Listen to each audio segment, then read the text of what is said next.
বন্ধুসকল সদৌ অসম প্ৰাদেশিকৃত টেট উত্তীৰ্ণ প্ৰাথমিক টিউটৰ সংস্থাৰ তৰফৰ পৰা আপোনালোকক নমস্কাৰ ধন্যবাদ আৰু কৃতজ্ঞতা জ্ঞাপন কৰিছোঁ আৰু আজিৰ মূল বিষয়টিলৈ আমি আগবাঢ়িব বিচাৰিছোঁ। আপোনালোকে হয়তো নিশ্চয় জানে 2017 চনত তদানীন্তন অসম চৰকাৰে ভেঞ্চাৰ শিক্ষকক নিযুক্তি প্ৰদান কৰিবৰ কাৰণে The Assam Education Provincialization of Services of Teachers and Reorganization of Educational Institutions Act 2017 আনিছিল। এই আইনৰ অধীনত ইংৰাজী 1/1/2021 তাৰিখৰ পৰা কাৰ্যকৰী হোৱাকৈ কেইবা হাজাৰ প্ৰাথমিক পৰ্যায়ৰ ভেঞ্চাৰ শিক্ষকক সেই সময়ত টিউটৰ হিচাপে নিযুক্তি প্ৰদান কৰা হৈছিল আৰু আমি সেই সময়ত নিযুক্তি পোৱা একোজন টিউটৰ শিক্ষক।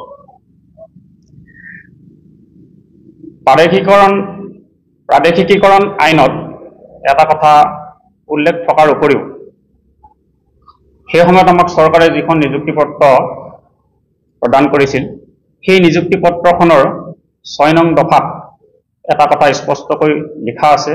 সেই কথাটো মই আপোনালোকৰ জ্ঞাতাৰ্থে পঢ়ি দিব বিচাৰিছোঁ।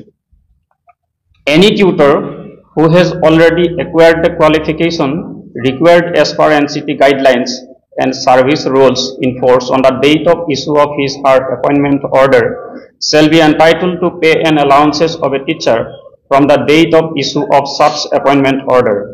Further, provided that the tutors who acquire such qualification within 5 years from the date of issue of his/her appointment order shall also be entitled to pay an allowances equivalent to teachers with effect from the date of acquiring such qualification as per relevant rules for the time being enforced.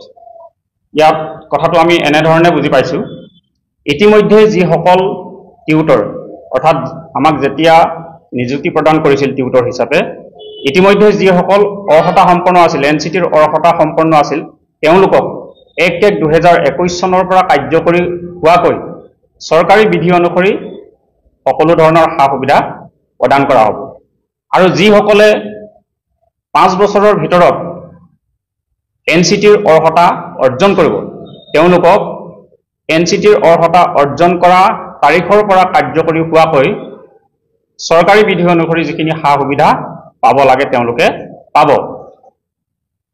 তাৎপৰ্যপূৰ্ণ কথাটো হ'ল আমি কিছু সংখ্যক tutor সেই সময়তে এনচিটিৰ অৰ্হতা সম্পন্ন আছিল। দুৰ্ভাগ্যজনক কথাটো হ'ল সেই সময়ত আমাক শিক্ষক হিচাপে নিযুক্তি প্ৰদান নকৰি টিউটৰ হিচাপে নিযুক্তি প্ৰদান কৰা হ'ল। 2021 চনত আমাৰ সতীৰ্থ কিছু সংখ্যক টিউটৰে এনচিটিৰ অৰ্হতা অৰ্জন কৰে আৰু আমি একেলগ হৈ প্ৰায় 300ৰ ওচৰা-ওচৰি আমি টিউটৰ বন্ধু একেলগ হৈ প্ৰাথমিক শিক্ষা সঞ্চালকালয়ত আমি শিক্ষকৰ বাবে পদোন্নতি বিচাৰি আমি আবেদন কৰিছিলোঁ। আমি তাৰ পৰৱৰ্তী পৰ্যায়ত আমাৰ বিভিন্ন পৰ্যায়ত আমাৰ যিসমূহ একাডেমিক কোৱালিফিকেশ্যন আৰু প্ৰফেশ্যনেল কোৱালিফিকেশ্যন আছে সেই কোৱালিফিকেশ্যনসমূহৰ বিভিন্ন পৰ্যায়ত আমাৰ কি হয় ভেৰিফিকেশ্যন হয়।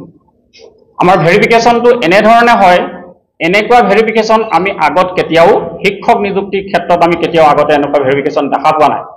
আমাৰ ভেৰিফিকেশ্যনটো ব্লক পৰ্যায়ত হয়, ডিষ্ট্ৰিক্ট লেভেলত আমাৰ ভেৰিফিকেশ্যন কৰা হয়, ডাইৰেক্টৰ লেভেলত আমাৰ ভেৰিফিকেশ্যন হোৱাৰ উপৰিও কনচাৰ্ণ অথৰিটিৰ পৰা আমাৰ প্ৰমাণ পত্ৰসমূহৰ বেক অফিচ ভেৰিফিকেশ্যন কৰোৱা হয়। প্ৰাৰম্ভিক পৰ্যায়ত আমাৰ মাজত যদিও 300জন মান, মই প্ৰায় বুলি কৈছোঁ, প্ৰায় শব্দটো ব্যৱহাৰ কৰিছোঁ, প্ৰায় ধন্যবাদ জনাইছোঁ। আমাৰ যিখিনি দাবী আছিলে অলপ ছাৰে ক'লে, আমাৰ উপযুক্ত শইকীয়া ছাৰে ক'লে। এতিয়া আমাৰ প্ৰধান দাবীটো হৈছে কি, আমাক 2019 চনত পাছ কৰা যিখিনি আমাৰ টিউটৰ আছিলে আৰু 2021 চনত পাছ কৰা যিখিনি টিউটৰ আছিলে সেই টিউটৰখিনিক আমাক টিচাৰলৈ পদোন্নতি দিব লাগে।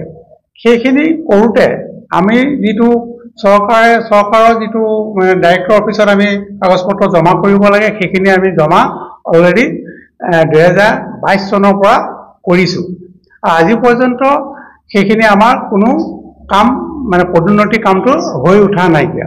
গতিকে আমাৰ চৰকাৰলৈ এটা দাবী, আমাক সোনকালে সেইখিনি পদোন্নতি দিব লাগে। আৰু ইমান 4 বছৰ এনেদৰে আমাৰ ভেৰিফিকেশ্যন কৰিলে যে আমাৰ ডকুমেণ্টবিলাক কোনো আজিলৈকে যিমান কি কয় চাকৰি পাইছে সেই চাকৰিবিলাকৰ আমি এনেদৰে ভেৰিফিকেশ্যনটো দেখা নাই। ভেৰিফিকেশ্যনটো আমাক কি কৰিছে, কাউন্সিলত কৰিছে, সেৱাত কৰিছে, ইউনিভাৰ্চিটিত কৰিছে। সেই গোটেই ভেৰিফিকেশ্যন কৰাৰ পিছত যিখিনি আমাৰ ৰখি গ'ল 271 জন, সেই 271 জন ছাৰ বাইদেউক আমাৰ কি কয় সেইখিনি কিয় আজিলৈকে কৰা নাই? তেওঁলোকে আইন বনায় আৰু তেওঁলোকে আইনটো ভংগ কৰিছে যেন আমাৰ অনুমান হৈছে। তেওঁলোকে আইনত উল্লেখ কৰিছে, আমাৰ ছাৰে আইনটো আপোনালোকক কৈছে অলৰেডি। গতিকে আইনত থাকিও যদি আমি তেওঁলোকক বিচাৰি ফুৰিব লাগে 4 বছৰৰ দিনে, তেতিয়াহ'লে তেনেকুৱা কেনেকুৱা যুক্তি আছে?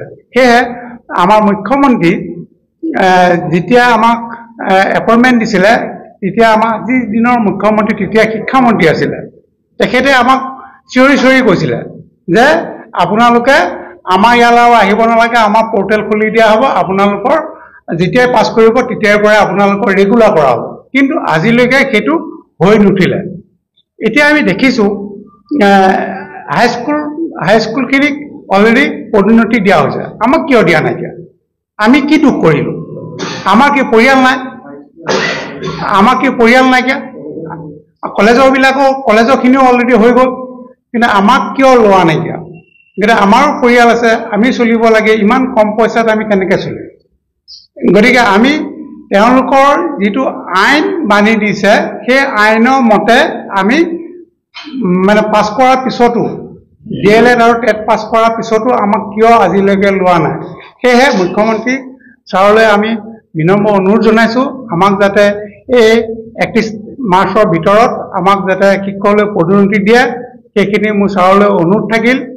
আৰু এতিয়া আমি 4 বছৰ এতিয়া মই সভাপতি আমাৰ এই সদৌ অসম প্ৰাথমিক টেট উত্তীৰ্ণ টিউটৰ সন্থাৰ মই সভাপতি। গতিকে আমি সদায় অফিচলৈ, সদায় নহয়, যেতিয়া যাব লাগে সেইখিনি আমি খবৰ খাতি লওঁ। তেওঁলোকে কেৱল এটাই কয় হ'ব হ'ব হ'ব, আজি হ'ব কাইলৈ হ'ব, তেনেকৈ 4 বছৰ আমাক চুচুৰাই আছে। ডাইৰেক্টৰ অফিচলৈ গ'লে তেনেকৈ কয়, তাৰপিছত কমিশ্যনাৰ অফিচলৈ গ'লেও তেনেকৈ কয়। গোটেই বস্তুটো কি হৈছে আমি একো জনা নাইকিয়া। সেয়েহে শিক্ষামন্ত্ৰী আৰু আমাৰ ৰণোজ পেগু ছাৰ আৰু মুখ্যমন্ত্ৰী শ্ৰী হিমন্ত বিশ্ব শৰ্মা ছাৰক আমি কাটৰে অনুৰোধ জনাইছোঁ, আমাৰ মুখলৈ চাওক, আমাক অতি সোনকালে এই মাৰ্চৰ 31 তাৰিখৰ ভিতৰতে আমাক পদোন্নতি দিয়ক, আমাক ৰক্ষা কৰক, আমাৰ জীৱনটো ধ্বংস নকৰিব, আমাৰ ল'ৰা ছোৱালী আছে। সেয়া আপোনালোকলৈ অনুৰোধ থাকিল মোৰ ফালৰ পৰা। আৰু বিশেষ মই কি ক'ম, ছাৰে বাকী গোটেইখিনি ক'লেই, আমাৰ বেলেগ ছাৰো আৰু বাকীখিনি ক'ব।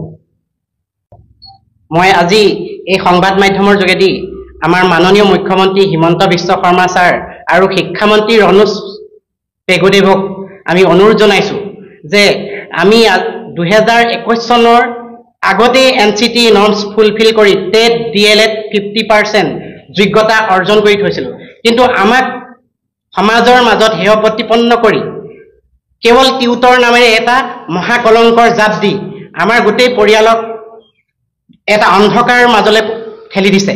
আমি 8টা বজাৰ পৰা 4:30 বজালৈকে আমি ডিউটি কৰিব লাগে, গুণোৎসৱৰ ডিউটি কৰিব লাগে। 271 জন শিক্ষক টিউটৰ যোগ্য সম্পন্ন হৈ আছে বুলি কোৱাৰ পাছতো, পবিত্ৰ সদনত উত্থাপন হোৱাৰ পাছতো আজিলৈকে আমি এই 4 বছৰ পাৰ হৈ গ'ল। কি কাৰণে আমি এই অন্ধকাৰত ডুব গৈ আছোঁ? আমাৰ এজনো শিক্ষক এলিমেণ্টাৰী ছেকশ্যনৰ আপগ্ৰেডেশ্যন নহ'লে। গতিকে হে dynamic education minister and CM sir, আপুনি আমাক অনতিপলমে আমাৰ পৰিয়ালকেইটাৰ এই অন্ধকাৰটোৰ পৰা আমাক আঁতৰ কৰাই আমাৰ এই টিচাৰসকলৰ যি দাবী আছে সেই দাবী আপোনালোকে অনতিপলমে সমাধান কৰিবলৈ আপোনাক অনুৰোধ জনাইছোঁ। কাৰণ আমি সমাজত ওলাব নোৱাৰা হৈছোঁ, যিহেতু আমি টেট আৰু DLED NCT যিটো গাইডলাইন আপোনালোকে বান্ধি দিছিলে, আইন আছিলে, চৰকাৰৰ যিটো NCT ৰুল আছিলে সেই ৰুল মতে আমি ক্ৰাইটেৰিয়া সম্পূৰ্ণ কৰি থৈছিলোঁ সেইকাৰণে আপোনালোকক কাতৰ অনুৰোধ কৰিছোঁ যাতে আমাক আৰু পাছলৈ আৰু হুহকাই নাথাকিব এই 4 বছৰ দিন আপোনালোকে পাৰ কৰিলে গতিকে এতিয়া আৰু যাতে এই বিধানসভাৰ মাজতে যাতে আমাৰ সকলো লোকে যাতে এটা সুমতি প্ৰদান কৰি আপগ্ৰেডেশ্যন প্ৰচেছটো আগবঢ়ায় তাৰ বাবে আপোনাৰ ওচৰত অনুৰোধ জনালোঁ